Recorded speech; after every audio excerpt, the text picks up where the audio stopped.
All right, we're back here on the X 88.9. Under Lock and Key, that was Black Train Jack with Handouts. Before that, we had Skull Control with New Rock Critic, Bad Religion, I Want to Conquer the World, The Mopes with My Heart Will Bleed for You, Lagwagon with Know It All, and MXPX with Bad Hair Day.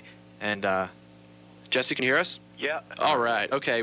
This is going to be a big interview. We've got Jesse Michaels, formerly of Operation Ivy, probably one of the most influential punk and ska bands, and current frontman for the band Common Rider. Jess, how you doing?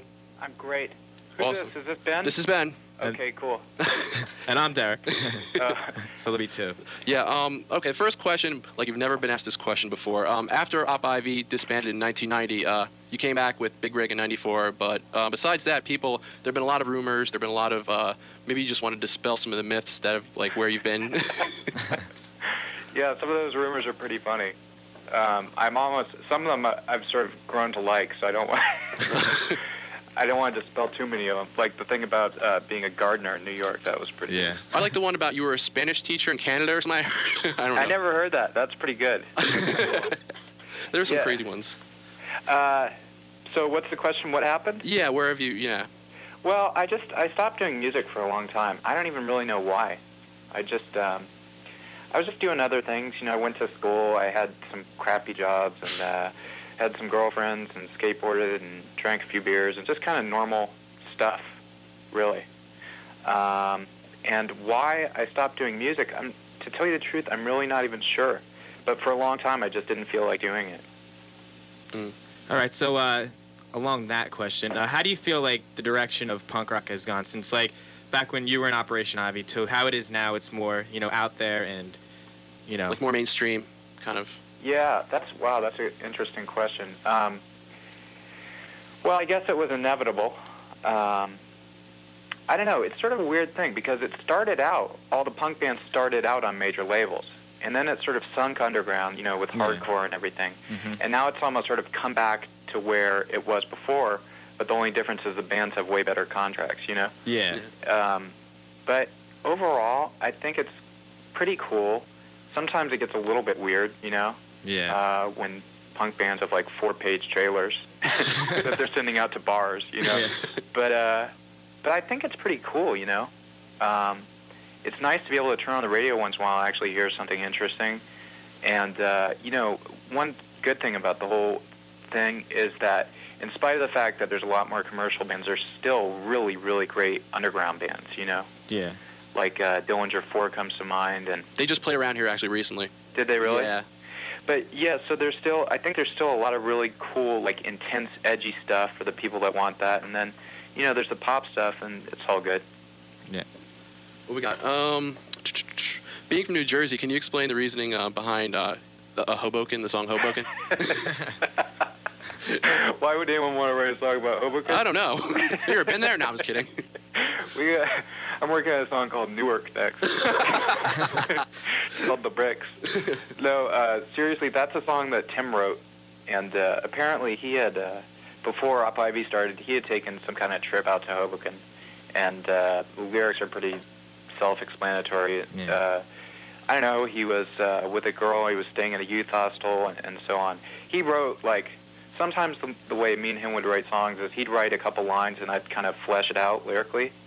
So it was basically about an experience that he had. So you basically like fed off each other when you're doing that type of thing? Yeah.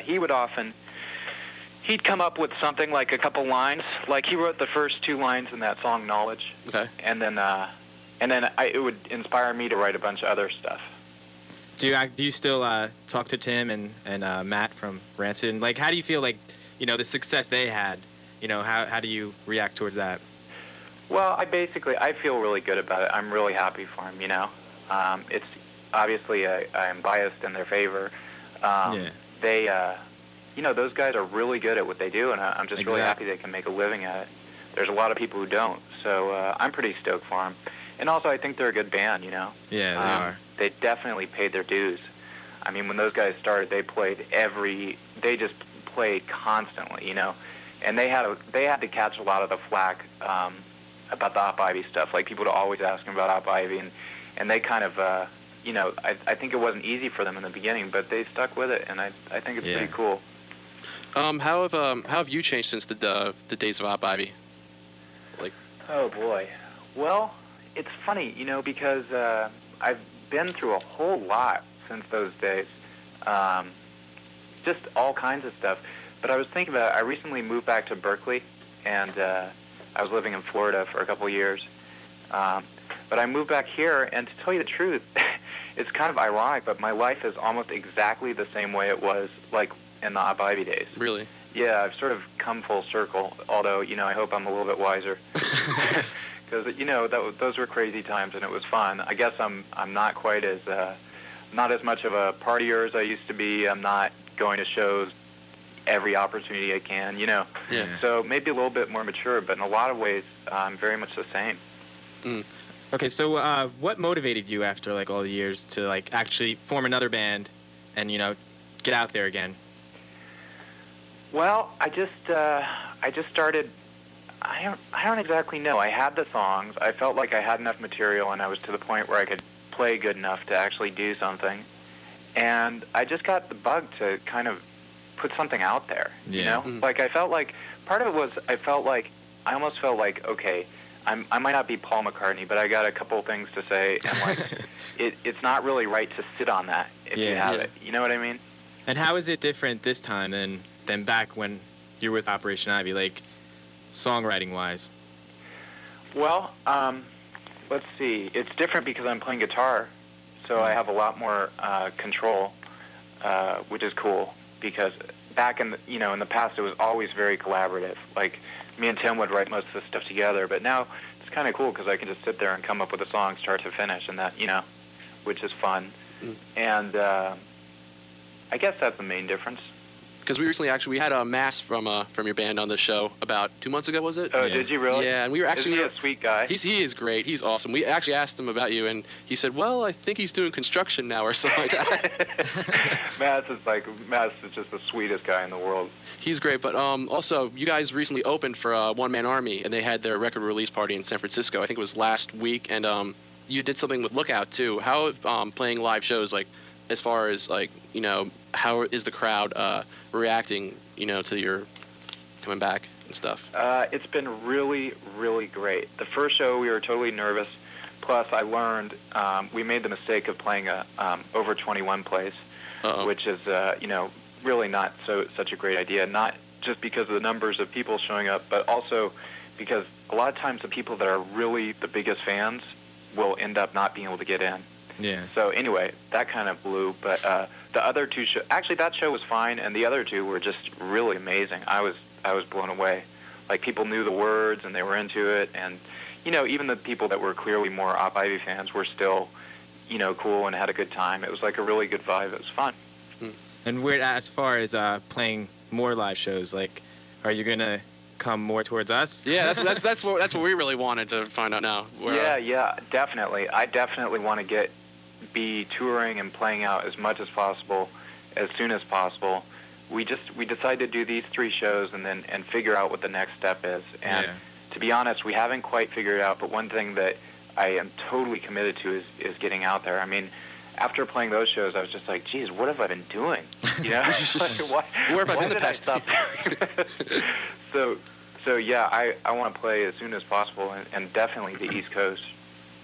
You said, I think I heard a quote somewhere that you said that this, the Kamen Rider Last Wave Rockers is not a punk album. I don't know how you'd say it wouldn't be, because it does have all the elements of, it does have, you have ska in there, you have rocksteady, you have reggae, but, I don't know. What do you feel about that? Well, I don't know. I think I might have been, when I said that, I might have been arguing with Ben Weasel. Okay. And me and Ben Weasel are both extremely stubborn people. Okay. So if he tries to, assert something, I'll probably take the opposite side and stick with it. But, yeah, it definitely is. I can't say it isn't. I think it's certainly not. There's a lot of songs on there that are not punk songs, but overall, obviously it's a punk record. And I'm happy with that. Because I get a vibe. Me and Derek were talking about this before. That this is the type of album you can just put in your, in your tape player or CD player, and you can just cruise down the shore with it. Especially Signal. I just love that song. Yeah. Oh, thanks a lot. I'm really glad you like it. Good. Thank you very much. But where do you see Kamen Rider in the future? Like, is it a short-term thing, long-term, or Well, gradually I'm learning to make more and more long-term plans. And like, as far as that goes, I know I want to tour. I know I want to do another record. I already have all sorts of. I've already recorded like 3 demo type songs for the next record, and I definitely want to play out and just get out there and see people. And as far as the musical direction goes, a lot of the stuff that I've been trying to work on is a little bit more intense, not quite like OPIV level, but definitely a bit more hard edge than the stuff on the first record. Growing up in California, in Berkeley area, there was a big ska scene in the late 80s. What do you cite as influences and stuff you listened to growing up? Well, there was a big ska scene here even before that, like all the way back into the early 80s. So, but it was mainly, there weren't really any bands. It was mainly just people listening to the two-tone stuff, like the Specials and Madness and English Beat. But there was a lot of mods out here. And there was this one band called the Uptones that no one's ever heard of, but they played ska in 1984 or something, like really long time ago, and they were great. So they were a big influence. But definitely, I love the Specials and the English Beat and the Selector and all that stuff. Do you still do the graphic design thing? Because I also saw on the Kerplunk album, the Green Day album, you're cited in the liner notes for 2,000 Light Years Away. How are you involved with that? Well, I think that was Billy being very generous. I think what happened is I went to one of their band practices, and he was playing the riff, and then I just sang a little vocal pattern to it, and so he gave me song credit. Oh, okay. Yeah, I wrote one of the little melodies in the song. It was actually not that big of a deal. Oh, okay. But he's a nice guy, so he chalked that up. But yeah, as far as the graphics go, I'm still doing a lot of art. I'm getting more into it. The first Common Writer record, for some reason I just decided to keep it really simple, because I've always liked record covers like the Germs record cover where it's just one solid thing. But I think for the future I'm going to be doing a lot more stuff. Okay. You got anything else? We actually played Rancid Journey to the End of East Bay. Like, your reaction to that, because is about... It chronicles like the history of the band, of OPIV, so... Oh, huh. Yeah, I remember when that record first came out, checking it out and going, well, that's pretty cool. I don't really, I don't know, it's a good song. Okay. What else do we have? What music or bands are you currently listening to right now? Well, like I said, I've been getting into a lot of the old hardcore stuff, or maybe I didn't say that. But, no, you did now. But like yesterday, I just bought a bunch of records, and I got just like a lot of the 80s hardcore stuff, like 7 Seconds and Bad Brains and Negative Approach and GBH, and I'm sitting here looking at them right now. Shem 69. A lot of the stuff I never bought for some reason. I guess just because it was always, my friends were always playing it. So kind of going back to the old punk stuff a little bit, and also, like I said, Dillinger 4. I think those guys are awesome. You were you were in a band with Aaron Cometbus, SAG, a while ago. Do you still talk to him? Because I know he's still... Yeah, that guy is like, I've known that guy since I was like 3. He used to hang out across the street. So, we keep in touch. He's always writing me letters. And, yeah, SAG was actually the earliest version of Crimpshrine. Oh, really? Yeah, it was originally me, Aaron, and Jeff from Crimpshrine. And then I got kind of kicked out of the band. Oh, really? What'd you do? Come on, Jess, what'd you do? No. Well, I don't know. It's kind of a long story. I'm not even sure if I could explain most of it on the radio. But okay. Suffice to say, I became interested in other things aside from just music. And, we were just teenagers and fooling around. But they ended up going on to do Crimpshrine. So. That's amazing. What else do we have? As far as stuff that's coming out, I heard you might be having stuff on compilations for Lookout and Adeline. Or what's that stuff going to sound like? What's going to be going on with that? Well, like I said, it's much harder edged. It's the songs I recorded for those guys are just 3 straight-up punk songs, and the production's a bit on the rawer side. So I don't know. I can't really explain it except that they're pretty hard-edged punk songs. There's going to be one on the Adeline comp which, by the way, that comp, I'm not just saying this to hype it, but it's actually really good. Like, some of the stuff on there is amazing. But anyway, then there's going to be one on a Lookout comp, and then one I'm just probably going to hold on to. I don't know what we'll end up doing with it. Okay. What else we have? Let me see. Jess, thank you so much for coming on. Yes, thank you. Well, thank you guys. It's really been a pleasure. Cool. Could you do the station ID for us? Yeah, and let me just say to anyone out there who's listening, who is into OPIV or Common Writer or any of this stuff, I really, really appreciate it, and thanks a lot for checking out the tunes. Awesome. Yes. And you have a website too that you maintain with. Yeah, we have a website for Common Writer if anyone wants to email or whatever. We're kind of taking a break at the moment, but it's www.commonwriter.com. As much as I sort of distrust computers, you're not. They're obviously not going anywhere. So. Yeah. So I'm taking these sort of begrudging steps into that stuff. But anyway, so the webpage is there for anyone who wants to look at it. That's great. And I think that's... Yeah, hope to see you around here. Yeah, hope to see you. sometime. Hopefully, yeah, maybe, let's say Maxwell's is in Hoboken. And, It'd be like a big homecoming. Yeah, basically. No, that'd be great. So if there is any tour updates, please make sure you put it on the page. Oh, I definitely will. And like I said, I'm really, I really do want to get out there. So hopefully, my goal, I'm almost afraid to say this, but my goal is to be out there by this summer. One more question for you. Is the music as fun as it is? Was it like 10 years ago?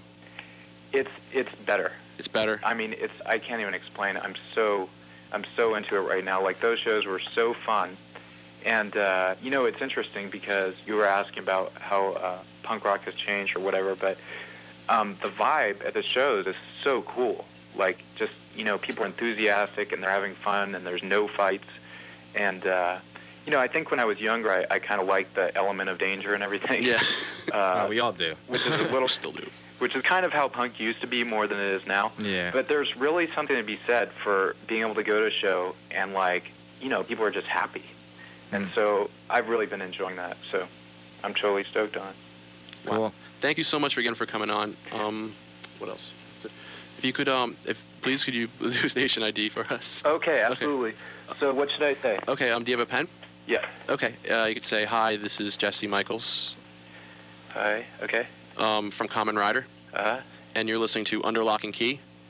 Should I mention OPIV too? If you want, yeah, okay. Under Lock and Key. On the X 88.9. On the X 88.9. And your names are Ben and Derek, was it? I'm sorry. Yeah, yep. Okay, well, it was great to meet you guys. Thank you so much again for coming on. Because we were just talking about it, I don't know, a couple of years ago, it would have been, impossible to get, interviews and stuff like this. But due to the internet and everything, even though how much you hate computers now. Yeah. No, I totally agree. It's so much easier to get in touch with people. It's pretty cool. Okay, cool. Well, stay in touch, guys. I'll do this ID. Thank you. Okay. Anytime you're ready. All right. Hi, this is... Whoops, hold on. For some reason, I'm really nervous. Hey, don't be nervous. Hi, this is Jesse Michaels from Common Writer and Operation Ivy, and you're listening to Under Lock and Key on the X 88.9. Thank you again so much. It's been a big pleasure. Okay, stay in touch, guys. All right. Okay, we'll say our goodbyes off the air, so if you want to stay on the line. Okay, cool. Okay, thanks a lot.